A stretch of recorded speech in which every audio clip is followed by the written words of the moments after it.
right. I've wanted to do that all day.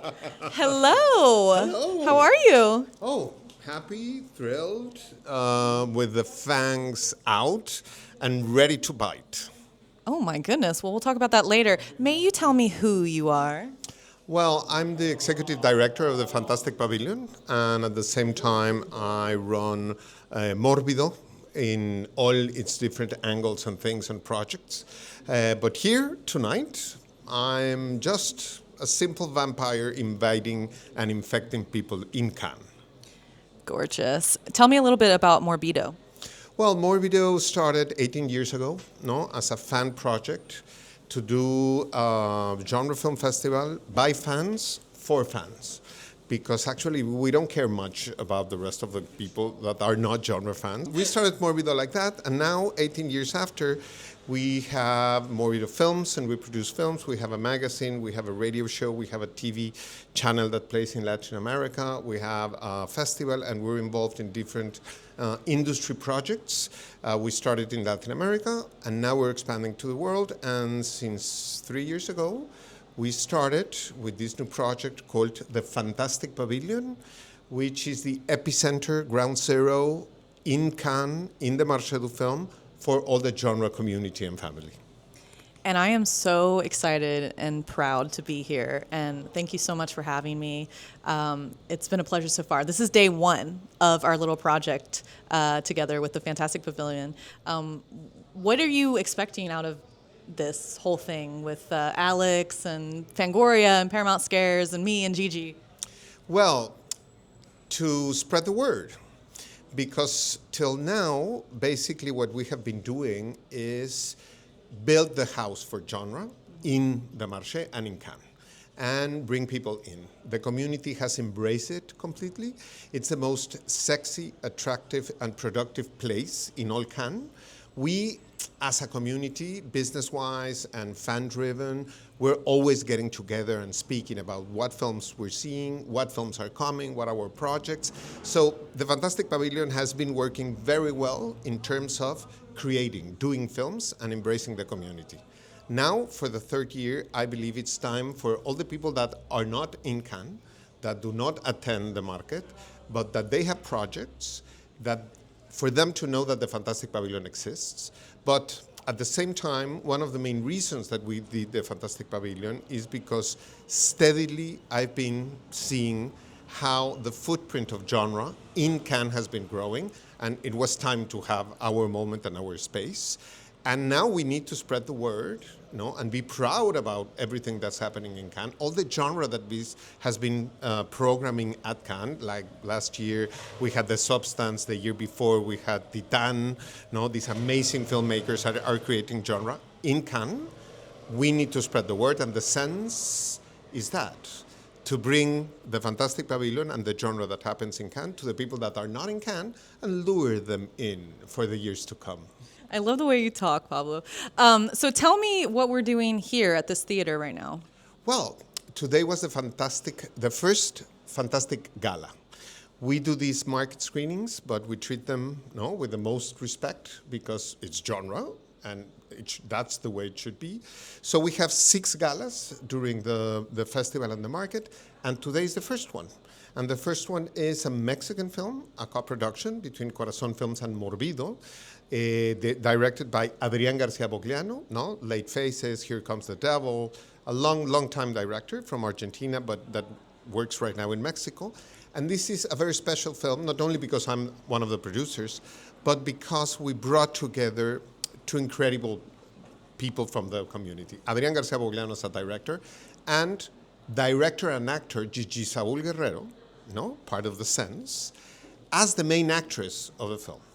So tonight, it's the first screening of the film. It's a gala, a market gala, and lots of people from all the different festivals, including Sitges, they're there because they're wondering what Adrián did and why is Gigi the main actor in the film. So it's a very interesting thing. We're going to see the reactions, and that's why we're here, and we'll be here every day for the next 6 days, covering all the galas that we do with cast, with crew, with blood, with guts, and with all the genre community embracing them.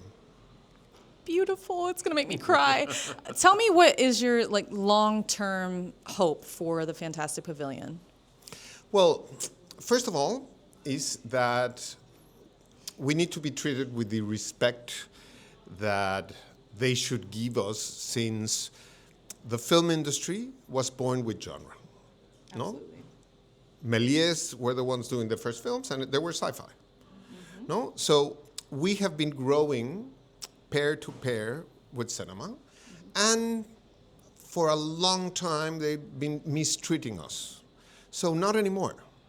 Now we're on top of the world. We're in the most important festival in the world, in the most important market, with the biggest, most beautiful, and most important pavilion for people to learn how things are made within the genre community. So my expectations is to keep on growing in the pavilion in the terms of our business is for the genre community to do better business.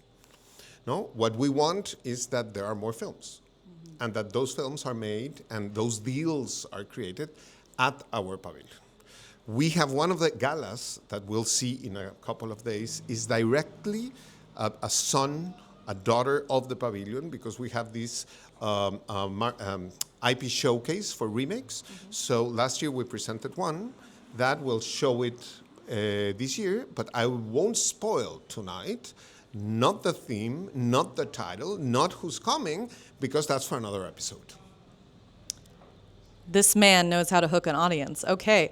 I know this is a very difficult question. Well, actually, let me back up. Tell me a little bit about your partnership with Alex Noyer. Well, Alex, what can I tell you? We have the same blood type, which that's important.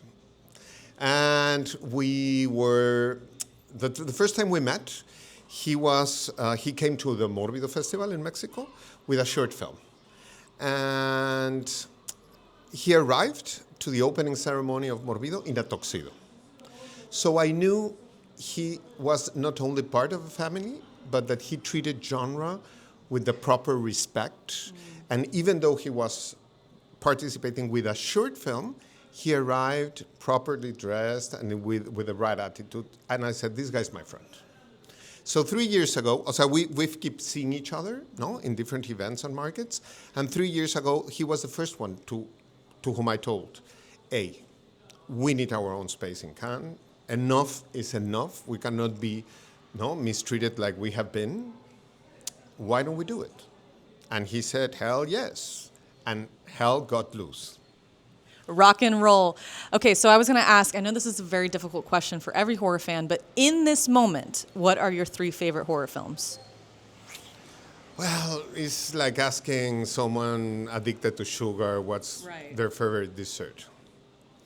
But the thing is, I'm a man from another time, and I love Italian horror from the 60s and the 70s. Speaking my language. Mario Bava, Dario Argento, Lucio Fulci. Those are my safe places, my safe movies. Every time I can, I return to them. So I would have to say that. And just speak a little bit on Latin horror and what you want to see out of that and the future of that. Well, one of the interesting things is the vibrancy of Latin horror. We're going to have a panel speaking about that, because in Latin America, we're not afraid to show it all, because, well, we're not afraid in living in Latin America, and lots of people from all over the world are like, oh no, Latin America. So one of the other things that I really love is, for example, to do witchcraft or witches film in Mexico. You can start in the first second of the film with the witchcraft and the witches, because everyone knows they exist. We have a witch market, everyone knows a witch, everyone has been, so you don't have to lose time explaining why witchcraft and why this or that happens. We're such a rich culture with so many myths and so many violence, but not in the bad way. Nature, it's violent. Animals in the wild, they're violent. And with tuxedos and with hats, but we are animals. So we are wild. I need to get down there then. Oh my goodness. Okay, so I know you'll be somebody that will do this. So as you know, Paramount Scares is one of our partners for the Séance. And Smile is one of the titles that I really am drawn to, and I love that film so much. And I was just wondering if you could look directly into the camera and give us your creepiest smile. Perfect. Okay, so tell everybody where we can find the Fantastic Pavilion, yourself, anything you want to plug. Good. Well, I love Paramount. I love The Smiles. Great film. I love Fangoria. I'm thrilled that Fangoria is part of this. And you can find everything related to the Fantastic Pavilion with all the posts from Blair's account, from Fangoria, and of course in the social media you can find the Fantastic Pavilion as Fantastic Pavilion. Y si hablas español, en las redes de Morbido también estará todo presente. Perfect. Well spoken and sultry as always. Thank you so much, Pablo. And we will be giving you interviews with all of the genre leaders and pillars in the community all week long on Fangoria's channels. I'll see you scared.